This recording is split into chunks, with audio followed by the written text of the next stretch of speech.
নিজৰ নিজৰ ভোট আছে আৰু প্ৰতিটো ভোট গুৰুত্বপূৰ্ণ ভোট দিয়াৰ আগত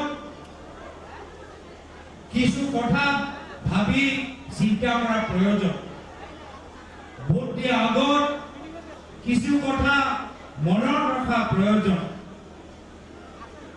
কাউন্সিলৰ চৰকাৰ সলনি হ'ব পাৰে এটা ভোট পৰৱৰ্তী দিনত কোনোবা জিকাব পাৰে বা কোনোবা জনক পৰাজয় কৰিব পাৰে সেইকাৰণে মই প্ৰত্যেক মঞ্চত কৈছো যে ভোট দিয়াৰ আগত ভাবি চিন্তা কৰিহে ভোটটো দিব এতিয়া আপোনালোকে কি চিন্তা কৰিব আপোনালোকে চিন্তা কৰিব লাগিব যে যোৱা 10টা বছৰত কাউন্সিলৰ যোগেদি বিজেপিয়ে কিমান কাম কৰিলে আৰু ইউপিপিয়ে কিমান কাম কৰিলে হয়নে নহয় আপোনালোকক হিচাপ কৰিব লাগিব যে ইমান যে কথা আজিৰ পৰা 5 বছৰ আগতে বিজেপিয়ে দিলে কথা ক'লে ইউপিপিয়ে কথা ক'লে সেইখিনি কথা ৰাখিব পাৰিছিলে নাই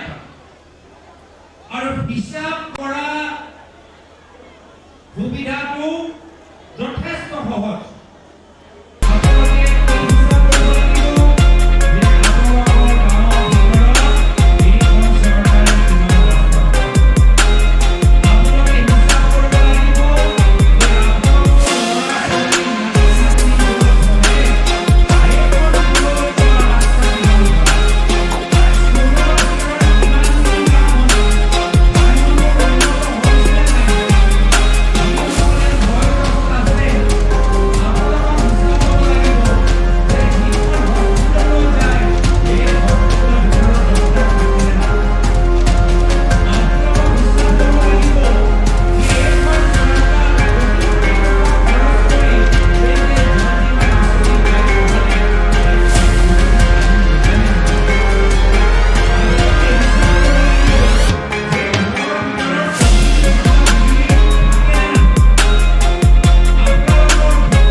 যে এইখন সৰকাৰ বিজেপিয়ে কেন্দ্ৰত থকা সত্ত্বেও ৰাজ্যত থকা সত্ত্বেও কামৰ ক্ষেত্ৰত শূন্য কামৰ ক্ষেত্ৰত জিৰো ডাঙৰ জিৰো সৰু জিৰো নহয় ডাঙৰ জিৰো কিমান কথা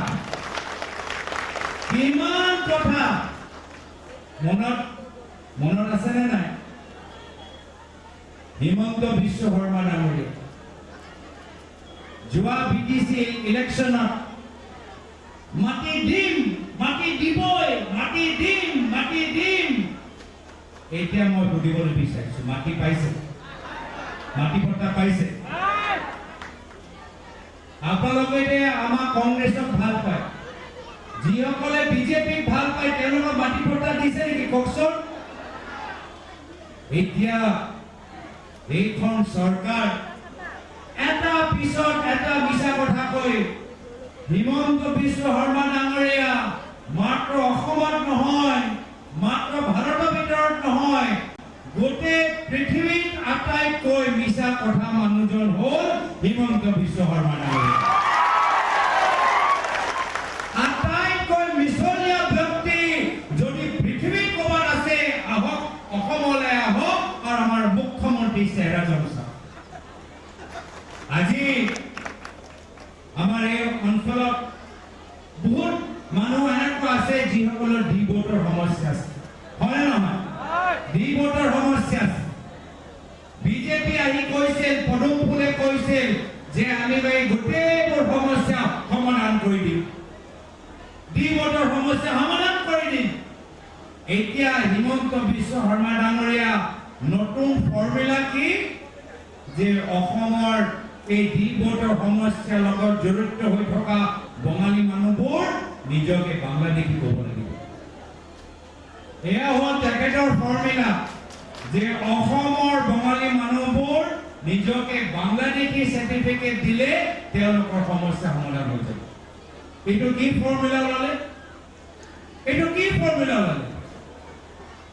তোমালোকে চৰকাৰ গঠন কৰিলা বঙালী মানুহৰ ভোট লৈ, তোমালোকে বিধায়ক হলা, মন্ত্ৰী হলা, মুখ্যমন্ত্ৰী হলা বঙালী মানুহৰ ভোট লৈ। এতিয়া যেতিয়া বঙালী মানুহক সহায় কৰাৰ সময় আহে, এতিয়া তোমালোকে কৈছা নহয় নিজকে ভাৰতীয় নহয়, নিজকে প্ৰথমে বাংলাদেশী কোৱা। এয়া হৈছে তেওঁলোকৰ প্ৰতাৰণা, এয়া হৈছে তেওঁলোকৰ বিশ্বাসঘাতকতা। কি কৈছে? তেওঁলোকে কৈছে যে আমি অসমৰ আমাৰ ভূমি সুৰক্ষা ক্ষেত্ৰত খিলঞ্জীয়া মানুহক মাটি পট্টা দিম। কিন্তু এতিয়া আমি দেখা পাইছো যে এতিয়া দুখীয়া মানুহক মাটি পট্টা দিয়াতকৈ দুখীয়া মানুহৰ মাটি লৈ আদানী, আম্বানী আৰু পতঞ্জলি তেওঁলোকে দিবলৈ আৰম্ভ কৰিছে। আদানী, আম্বানী আৰু পতঞ্জলি দিবলৈ বিচাৰিছে। হিমন্ত বিশ্ব শৰ্মা ডাঙৰীয়া বিটিআৰ নিৰ্বাচনত ইমান প্ৰচাৰ কিয় চলাই আছে? তেওঁলোকে বিচাৰে বিটিআৰ অঞ্চলত দুখীয়া মানুহক কেনেকৈ উচ্ছেদ কৰা যায়, বঙালীয়ে হওক, নেপালীয়ে হওক, ধৰ্মীয় সংখ্যালঘুৱে হওক, কোচ ৰাজবংশীয়ে হওক, খিলঞ্জীয়া মানুহে হওক, দুখীয়া মানুহক উচ্ছেদ কৰি আদানী, আম্বানী আৰু পতঞ্জলি কেনেকৈ মাটি দিয়া যায়, সেয়া হ'ল হিমন্ত বিশ্ব শৰ্মা ডাঙৰীয়াৰ উদ্দেশ্য। আৰু এতিয়া হিমন্ত বিশ্ব শৰ্মা ডাঙৰীয়াৰ এই সপোন ভাঙিবলৈ কোনে ওলাই ভাঙিবলৈ কোনে পাৰিব? ইউপিপিএলে নোৱাৰে, বিপিএফে নোৱাৰে। এই দুইটা দলে সৰেণ্ডাৰ কৰি দিলে। বিপিএফ দিনত পতঞ্জলিয়ে মাটি পালে, ইউপিপিএল দিনত আদানীয়ে মাটি পালে। তো যদি নিজৰ মাটি সুৰক্ষিত ৰখা ভাবে ইউপিপিএল আৰু বিপিএফে নোৱাৰিব, মাত্ৰ এটাহে দল পাৰিব, ভাৰতীয় জাতীয় কংগ্ৰেছ দল। ভাৰতীয় জাতীয় কংগ্ৰেছ দল, যিহেতু কংগ্ৰেছ হ'ল দুখীয়া মানুহৰ দল। আমি আদানী দল নহয়, আমি বিজেপি দৰে আমি আম্বানী দল নহয়, আমি অসমৰ খেতিয়কসকলৰ দল, শ্ৰমিকসকলৰ দল, নিবনুৱা যুৱকসকলৰ দল, থলুৱা উদ্যোগ কৰা মানুহৰ দল, থলুৱা দোকানীসকলৰ দল। কিন্তু আপোনালোকে কেতিয়াবা ভাবিছে কি বিজেপি দল 10 বছৰ ক্ষমতাত আনন্দ পালে, এই 10 বছৰৰ ভিতৰত কৰিলে কি? 10 বছৰৰ ভিতৰত তেওঁলোকে নিজৰ মাজত কেনেকৈ পইচা, ধন, সম্পত্তি, মাটি কেনেকৈ বঢ়াব পাৰে, মাত্ৰ সেয়াহে তেওঁলোকে চিন্তা কৰে।